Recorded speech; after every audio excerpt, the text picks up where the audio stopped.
Hardman.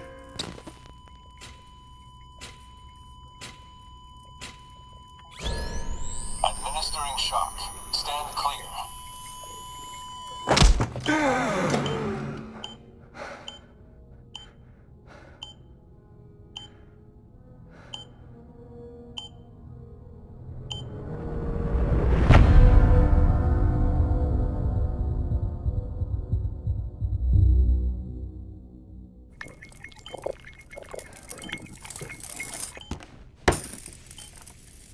Well, you certainly caught me with my pants down.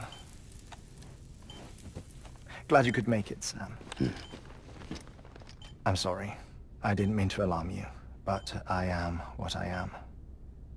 Ah, please, lay her down there.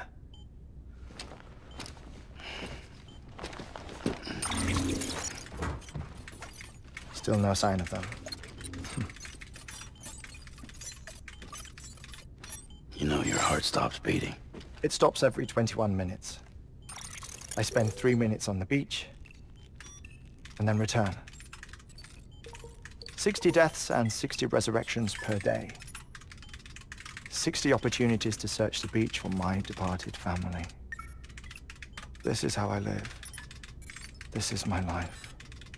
So, while you've traveled to and from the seam an impressive number of times, my beach count is a little higher. 218,549.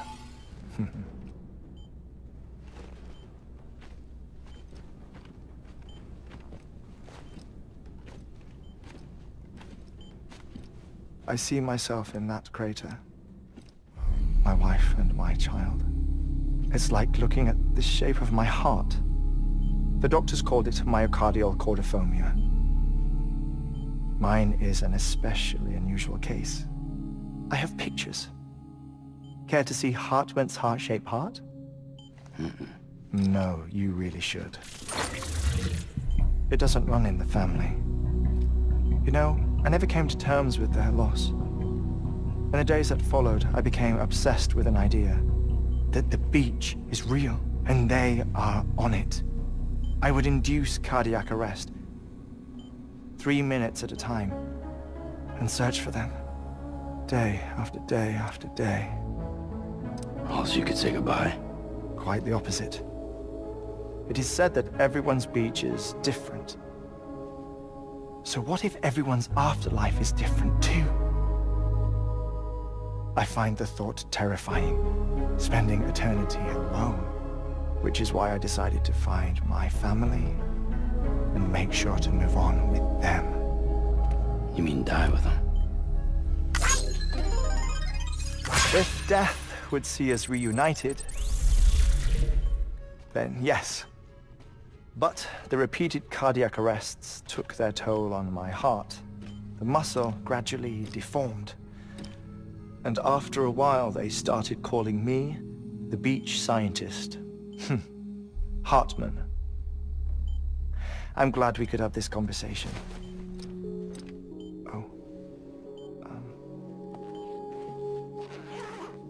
A body that doesn't necrotize. No sign of decomposition. It's as if she were still alive. The perfect mummy. An impeccable corpse. What's wrong? Where's the other thing you were supposed to bring? Ah, found it. Behold. Wait, dead man. It appears to be an umbilical cord. Human by the looks of it, I think. But this was no ordinary conduit between fetus and placenta. It looks more like a BT's tether.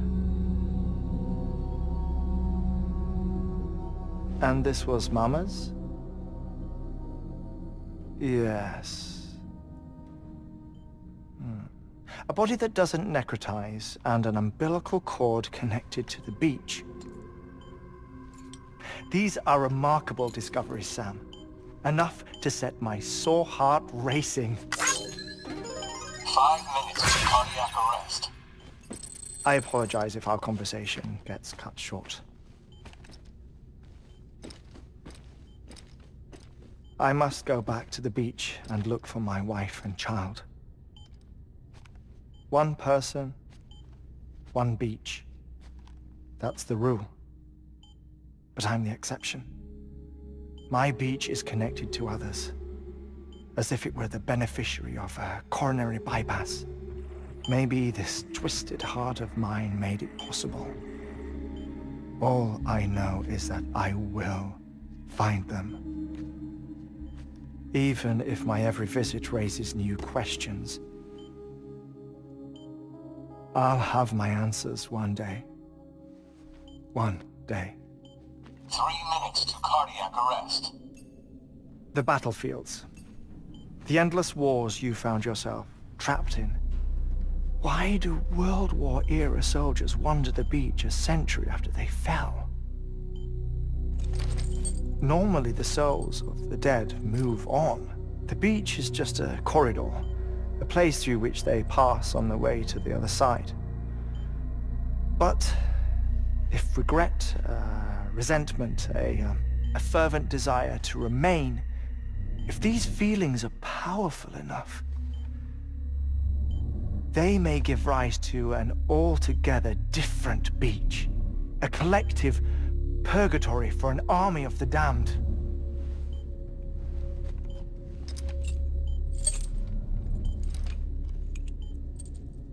Clifford Unger. His misery and hatred, combined with your BB acting as some sort of catalyst, have brought these battlefields to our world. 2 minutes to cardiac arrest. Please proceed to a safe location. It's just a theory. You think Higgs is pulling the strings? Pulling all their strings? Ensure you are in a stable position. I don't know. But evidence does suggest that Higgs brought them here.